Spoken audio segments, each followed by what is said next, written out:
Next जो हमारा topic है उसको हम लोग बोलेंगे stereo isomerism.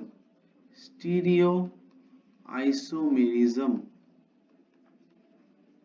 Stereo isomerism means, मैंने बोला था जो आपका isomer which differ in orientation of atoms in space are known stereoisomerism. The isomers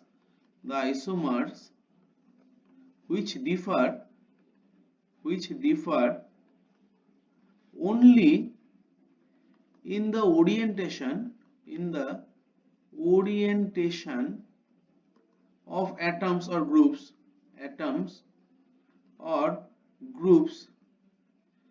in space are known stereoisomerism.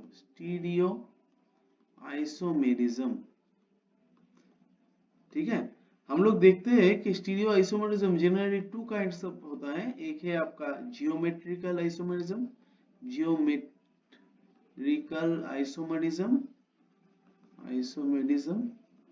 और है आपका एक optical isomerism. Both are very important for board exam. First जो हम लोग पढ़ाएंगे वो है आपका जियोमेट्रिकल आइसोमरिज्म क्या होता है ये हम लोग पहले पढ़ाएंगे। ठीक है, जियोमेट्रिकल आइसोमरिज्म। तो लिख लीजिए isomers which possess the same molecular formula but different in arrangement of atoms or group in space around the double bond. Different in arrangement of atoms or groups. Can you different in arrangement of atoms or groups in space around the double bond are known as geometrical isomers.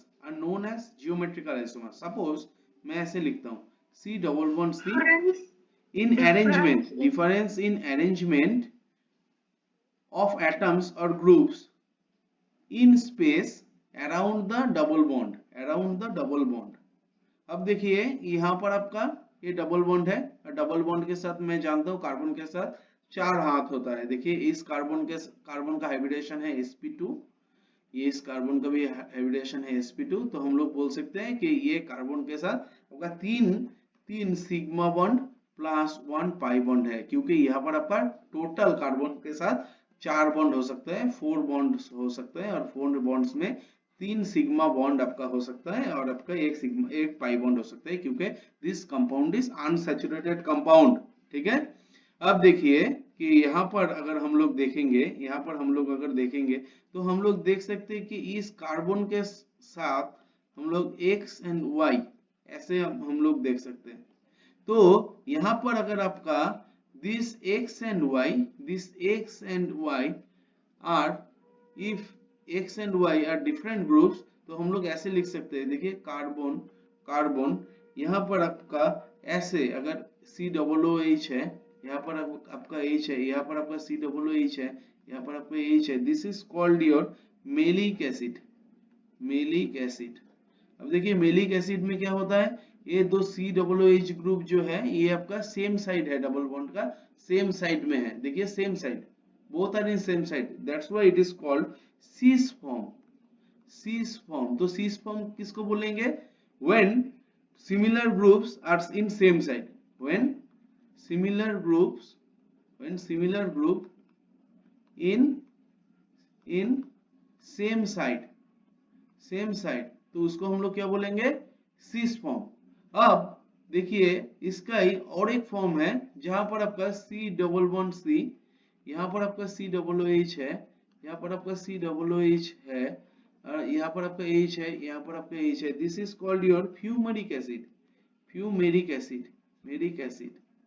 तो इसको हम लोग देख रहे हैं COOH जो group है एक दूसरे के ऑपोजिट में है, तो इसको हम लोग बोलेंगे एंटी फॉर्म या फिर ट्रांसफॉर्म। इसको हम लोग बोलेंगे ट्रांसफॉर्म।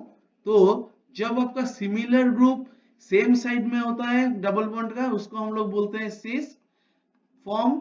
और जब आपका सिमिलर ग्रुप आपका एक दूसरे के ऑपोजिट रहता है तो इसको हम लोग बोलते हैं ट्रांसफॉर्म। तो सिस फॉर्म कौन सा है? सिस फॉर्म वो है जहां पर आपका सिमिलर ग्रुप सेम साइड, और ट्रांसफॉर्म वो है जहां पर आपका similar group in opposite side. ठीक है, उसके बाद हम लोग देखेंगे सीन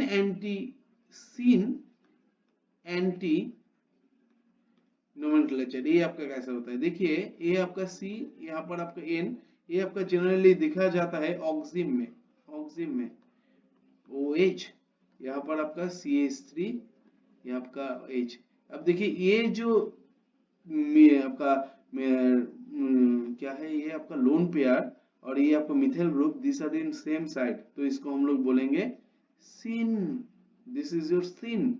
और यहाँ पर इसको हम लोग बोलते हैं एल्डोक्सिम। तो एल्डोक्सिम में हम लोग देखते हैं कि मिथाइल ग्रुप एंड आपका लोन पेयर सेम साइड में है, तो इसको हम लोग बोलते हैं सिन। जहां पर आपका देखिए, जहां पर आपका ये मिथाइल ग्रुप एंड आपका लोन पेयर ऑपोजिट में आ गया, तो इसको हम लोग क्या बोलते हैं? इसको हम लोग बोलते हैं आपका ट्रांसफॉर्म।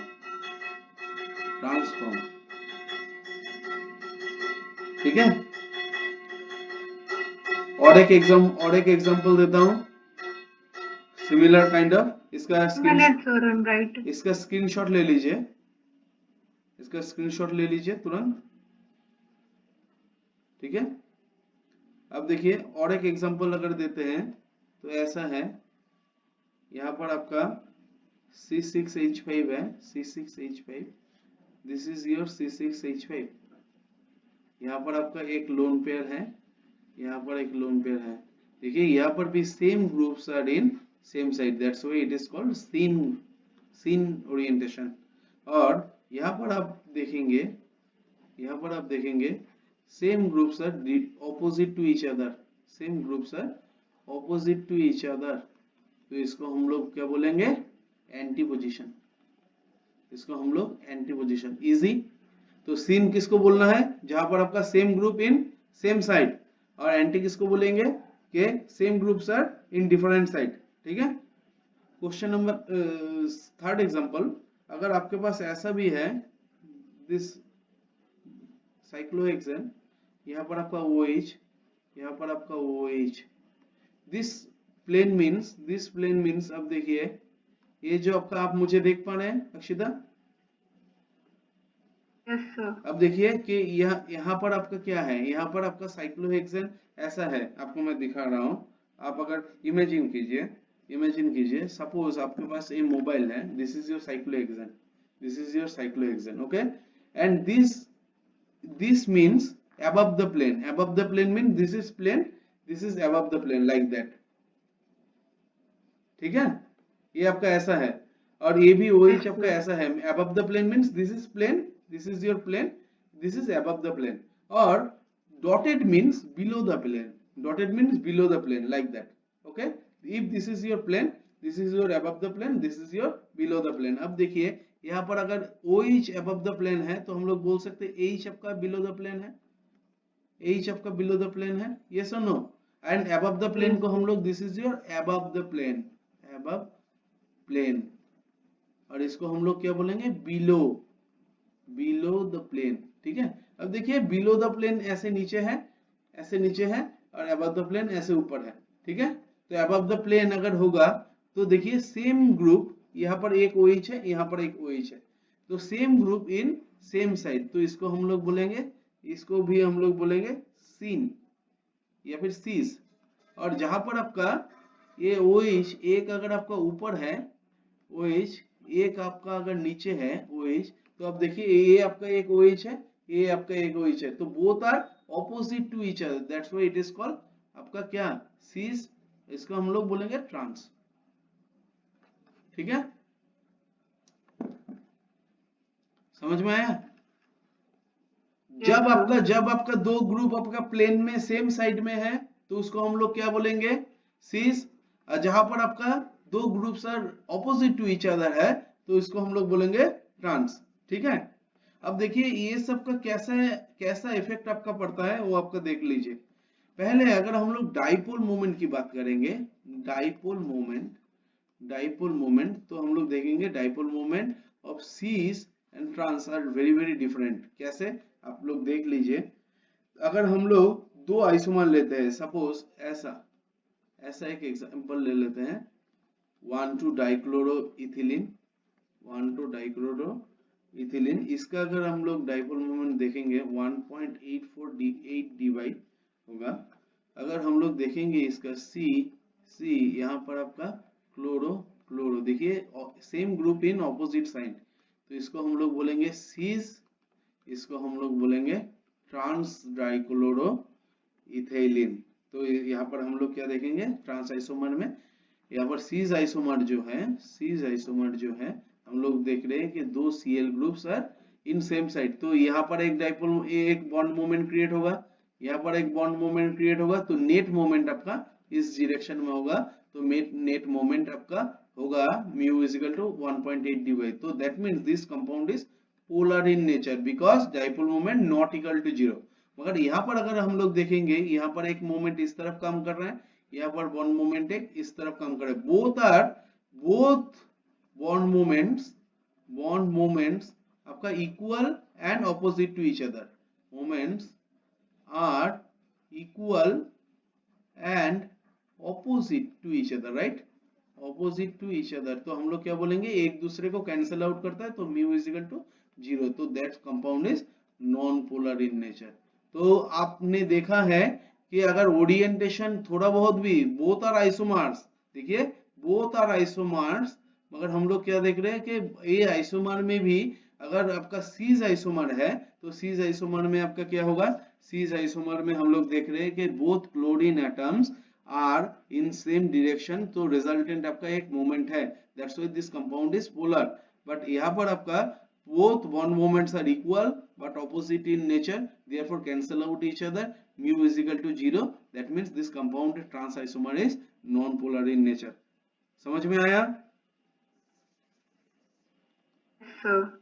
तो डाइपोल मोमेंट में भी देखिए आइसोमरिज्म का इफेक्ट पड़ता है, both are isomers means both are having same molecular formula, same everything, but different in arrangement of some groups और एटम्स। तो हम लोग देखें कि अगर आपका ग्रुप्स और एटम्स में थोड़ा बहुत भी आपका डिफरेंस है सीज और ट्रांस में, तो उसके लिए उसका डाइपोल मोमेंट ह्यूज चेंज है, one is polar one is non polar compound.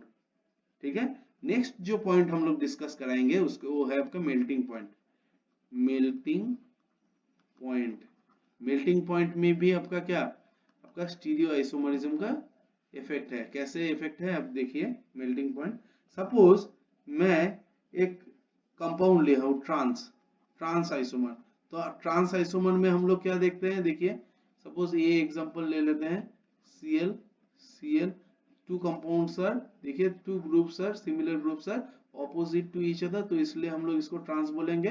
और सीज अगर हम लोग देखेंगे तो हम लोग कैसे बोल सकते हैं, देखिए तो यहाँ पर आपका H, यहाँ पर आपका H, यहाँ पर आपका Cl, यहाँ पर आपका Cl, तो हम लोग बोल सकते हैं similar groups are in same side, तो इसको हम लोग बोलेंगे सीज आइसोमर।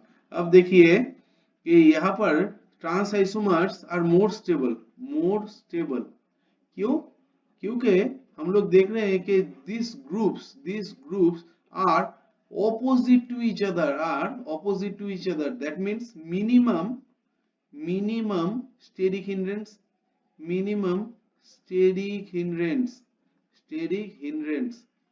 ठीक है, तो मिनिमम स्टेरिक हिंड्रेंस होगा। और स्टेरिक हिंड्रेंस क्या है, जब भी आपका स्टेरिक हिंड्रेंस होता है सिस्टम की एनर्जी आपका बढ़ता है, तो हम लोग स्टेरिक हिंड्रेंस जहां पर आपका मिनिमम होगा, this compound is more stable, क्योंकि इसका एनर्जी मिनिमम होगा। मगर यहाँ पर देखिए सीज आइसोमर में two groups are very nearer to each other, so that's why they are having some steric hindrance. यहाँ पर आपका प्रेजेंट है, स्टेरिक हिंड्रेंस आपका प्रेजेंट है। स्टेरिक हिंड्रेंस अगर आपका प्रेजेंट है तो हम लोग जानते हैं एक दूसरे से, स्टेरिक मतलब क्या है, एक दूसरे से झगड़ा कर रहा है, और झगड़ा अगर करेगा तो सिस्टम का एनर्जी बढ़ेगा। और हम लोग क्या जानते हैं, जहां पर आपका सिस्टम का एनर्जी बढ़ता है तो वो कंपाउंड आपका नॉट स्टेबल, अनस्टेबल बोला जाता है, अनस्टेबल। तो हम लोग बोल सकते हैं कि trans isomer is more stable and cis isomer is less stable or unstable as compared to trans isomer, ठीक है। तो जो आपका स्टेबल होगा तो उसका मेल्टिंग पॉइंट ज्यादा होगा, या फिर जो अनस्टेबल होगा उसका मेल्टिंग पॉइंट ज्यादा होगा। देखिए कोई भी कंपाउंड का मेल्टिंग पॉइंट किसके ऊपर डिपेंड करता है, मॉलिक्यूलर वेट। और दिस आइसोमर्स, आइसोमर्स किसको बोलते हैं, जिसका molecular weight are same, molecular weight are same. But अगर हम लोग सेम देखेंगे तो दोनों का एक ही मॉलिक्यूलर वेट होना चाहिए। अब देखिए trans isomer less more stable है, मतलब इसका एनर्जी नीचे है। और सीज आइसोमर ये आपका कंपैरेटिवली क्या है, कंपैरेटिवली आपका मोर लेस स्टेबल है as compare to trans isomer. तो देखिए यहाँ पर अगर हम लोग एनर्जी प्लॉट कर रहे हैं, यहाँ पर अगर हम लोग एनर्जी प्लॉट कर रहे हैं तो हम लोग बोल सकते हैं कि सीज आइसोमर की एनर्जी देखिए ट्रांस से थोड़ा सा ज्यादा है। तो सीज से मेल्टिंग पॉइंट जो है, मेल्टिंग पॉइंट ये आपका अचीव करना बहुत इजी है एज कंपेयर टू ट्रांस। तो हम लोग बोल सकते हैं कि melting point of cis isomer is less, क्योंकि यहां से इतना तक ही जाना है। मगर ट्रांस के लिए ये आपका मोर स्टेबल है, यहाँ पर आपका मोर एनर्जी चाहिए। तो हम लोग बोल सकते हैं melting point of trans isomer is more, because it is more stable, more because it is more stable।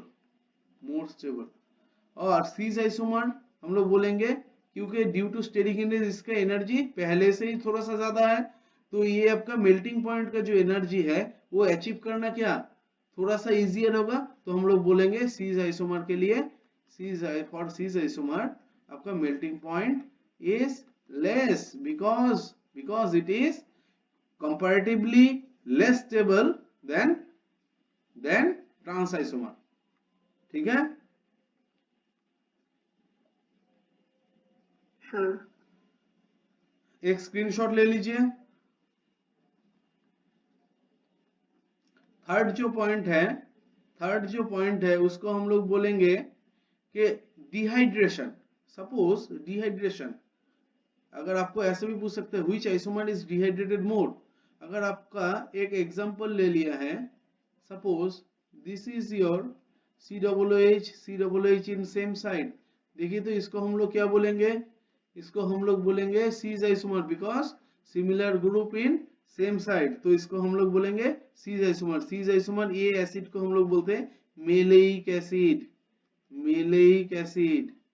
और आपके पास ऐसा है ट्रांस आइसोमर, इसको हम लोग बोलते हैं फ्यूमरिक एसिड। ट्रांस आइसोमर को हम लोग बोलते हैं फ्यूमरिक एसिड। एक क्वेश्चन आता है आईआईटी में भी और बोर्ड में भी, malic acid is more prone to dehydration as compared to fumaric acid, क्यों? देखिए यहाँ पर due to this orientation of maleic acid this is cis isomer, और आपका फ्यूमरिक एसिड जो है ये आपका ट्रांस आइसोमर है। अब सीज आइसोमर में आप क्या देख रहे हैं कि similar groups COOH groups are same side. तो हम लोग क्या देखेंगे कि यहाँ पर आपका इजीली एक वाटर निकल जाके आपका देखिए ये आपका ऐसा ओरिएंटेशन आ गया, CO, ये आपका O, ये आपका CO, यहाँ पर आपका O। तो ये आपका इजीली डिहाइड्रेटेड हो सकता है, तो इजीली मेलिक एनहाइड्राइड बना सकते हैं, मेलिक एनहाइड्राइड किसको बोलते हैं, जब आपका एसिड से वाटर निकल जाता है इसको हम लोग बोलते हैं maleic anhydride. But in case of fumaric acid this two groups are far apart each other. देखिए ये दोनों फार अपार्ट है, तो ये दोनों इजीली आपका क्या पास नहीं आ सकता है, तो वाटर छोड़ नहीं सकता। तो अगर वाटर छोड़ नहीं सकता तो एनहाइड्राइड बना भी नहीं सकता। यस और नो? तो हम लोग क्या देख रहे हैं, in case of cis isomer due to this close proximity of these two carboxyl group, this is carboxyl group, so due to this carboxyl group close proximity ये आपका क्या है, ये वाटर रिमूवल जो है दिस इज इजियर, जब आप heat देंगे, हीट से इजीली आपको वाटर रिमूव करके एक मैलिक एनहाइड्रेट आपका जनरेट हो जाएगा। मगर जब आप ट्रांस आइसोमर या फिर फ्यूमरिक एसिड देख रहे हैं, तब आपका ये COOH जो ग्रुप है, carboxylic group, they are far apart from each other. तो अगर far apart from each other है तो ये आपका क्लोज प्रॉक्सिमिटी में नहीं आ पा रहा है, और क्लोज प्रॉक्सिमिटी में नहीं आ पा रहा है तो मतलब आपका वाटर आपका लिबरेट करके आपका एनाइड बनने का चांस भी जो है ये आपका कम है। तो हम लोग बोल सकते हैं in case of cis isomer of acids में एनहाइड्रेट बनने का जो चांस है वो आपका ज्यादा है। In case of trans isomer जहां पर आपका COOH ग्रुप जो है आपका फार अपार्ट रहता है एक दूसरे से, वहां पर आपका जितना भी आप हीट देंगे एनहाइड्रेट बनने का चांस आपका कम है as compare to cis isomer. समझ में आया? तो यहाँ पर हम लोग नो रिएक्शन भी लिख सकते हैं, नो रिएक्शन। तो इन case of malic acid, if you heat it become maleic anhydride, and in case of trans isomer fumaric acid, if you heat it, no reaction means no anhydride will be generated। ठीक है? Yes, sir. Okay।